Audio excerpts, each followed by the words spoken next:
मल्लिकार्जुन खड़गे पहुंचे हुए चुनावी जनसभा को संबोधित करने के लिए। हरियाणा में चुनाव प्रचार जो है वो देखने को मिल रहा है। एक तरफ बीजेपी के तमाम दिग्गज पहुंच रहे हैं, दूसरी तरफ मल्लिकार्जुन खड़गे कांग्रेस की तरफ से प्रचार करने पहुंचे हैं।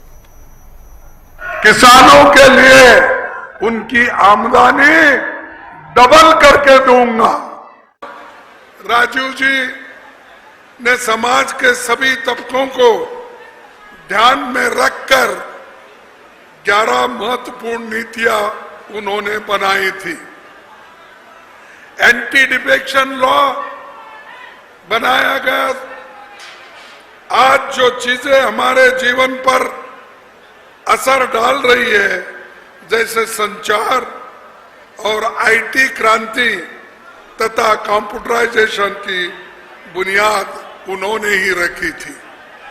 आधुनिक पंचायती राज की बुनियाद भी उन्होंने रखी, जिसके कारण देश भर में 30,45,000 पंचायती प्रतिनिधि बने।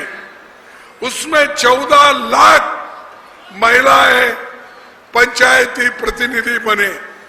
ऐसा मौका कोई नहीं दिया, सिर्फ राजीव गांधी जी ने दिया। ये हमको याद रखना चाहिए। आज महिलाएं सरपंच है, दलित सरपंच है, ओबीसी सरपंच है और दूसरे अनेक लोग जो देहात में रहते हैं वो पॉलिटिक्स में आकर अपने नीति से वहां पर काम करके उन्होंने सरपंच, पंचायत मेंबर, ये सब कुछ बने हैं।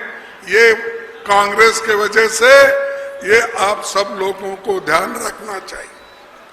20 साल पहले 21 साल वोटरों का उम्र थी, लेकिन राजीव गांधी जी ने आप तमाम यंगस्टर्स को वोटिंग का अधिकार देने के लिए उन्होंने 21 उम्र को निकालकर 18 साल कर दिया और पूरे नौजवानों को वोटिंग का पावर दिया।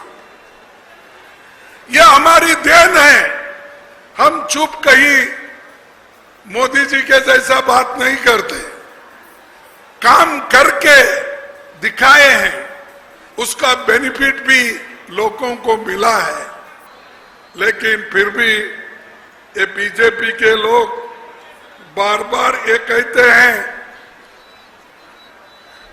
कांग्रेस पार्टी अब तो 70 साल पहले बोलते थे, अब छोड़ दिए वो लोग।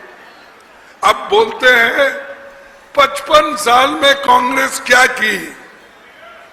अरे मैं बार बार बोलता हूं, ये बात मत बोलिए। मोदी जी और आपके साथी लोगों को कहो कि कांग्रेस ने क्या किया। ये पूछो कांग्रेस ने क्या नहीं किया। हमने सब कुछ किया, इसीलिए आप मोदी जी इस देश के प्रधानमंत्री बने। नहीं तो आपको कोई पूछने वाला नहीं था। जब पंडित जवाहरलाल नेहरू जी, डॉक्टर बाबा साहब अंबेडकर, इन्होंने मिलके जो इस संविधान बनाया देश का, उस संविधान से आज तुम प्रधानमंत्री बने हो और शाह होम मिनिस्टर बने हैं। और आप जितने भी एमएलए, एमपी किसी जात के हो, किसी धर्म के हो, वो एमएलए बन सकते, एमपी बन सकते, जिला पंचायत अध्यक्ष बन सकते, म्युनिसिपालिटी के अध्यक्ष बन सकते, मेयर बन सकते। ये किसकी देन है? ये देश के संविधान की देन है, डॉक्टर बाबा साहब अंबेडकर की देन है। और फिर भी आज बीजेपी पूछती है कि आपने क्या किया। हमने बहुत कुछ किया। अभी ये बता रहे थे हमारे हुड्डा साहब कि 10 साल पहले वो जो यहां पर चीफ मिनिस्टर रहे आप सब लोगों को तो मालूम है, जब यहां थे, यहां के इंडस्ट्रीज कितने प्रॉस्परस थे, और पेपर मिल, प्लाईवुड के बड़े कारखाने और भी कारखाने यहां पर लाए गए, उसको चलाया गया, लोगों को एम्प्लॉयमेंट मिली। अब मोदी जी के जमाने में क्या हो गया, उन्होंने तो एम्प्लॉयमेंट देने का बंदी कर दिया, महंगाई बढ़ गई, अनएम्प्लॉयमेंट बढ़ गया। लेकिन मोदी अभी भी कहते हैं आप मुझे साथ दो, मैं देश का विकास करूंगा। अरे देश का क्या विकास करते हैं, मेरे को बताओ। जैसा पंडित जवाहरलाल नेहरू जी ने बड़े बड़े डैम बनाए, भाखरा नानल जैसे, हीराकुंड जैसे, और भी बनाए, और कारखाने बनाए, एचएमटी जैसे, एचएएल जैसे, बीईएल जैसे, ये सब कारखाने बनाकर लाखों लोगों को उन्होंने एम्प्लॉयमेंट दिया। और आप क्या कर रहे हैं, आप एम्प्लॉयमेंट छीन ले रहे हैं।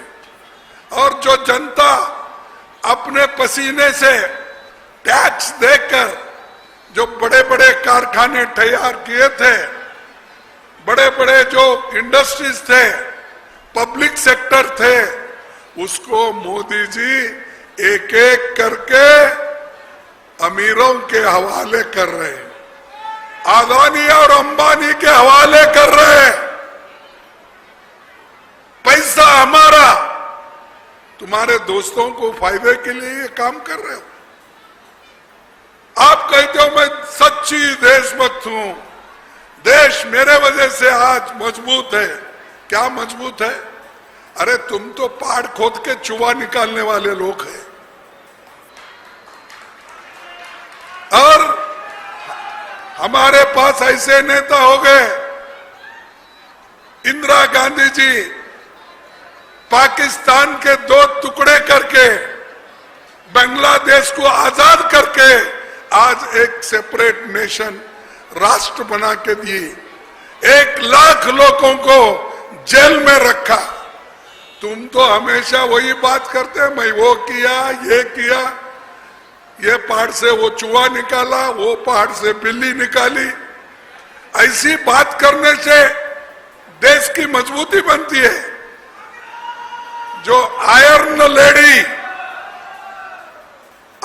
लेडी इंदिरा गांधी जी के निर्णय और कंप्यूटराइजेशन का एज, पंचायत हुकूमत को स्थापन करने में हमारे राजीव गांधी जी ने काम किया।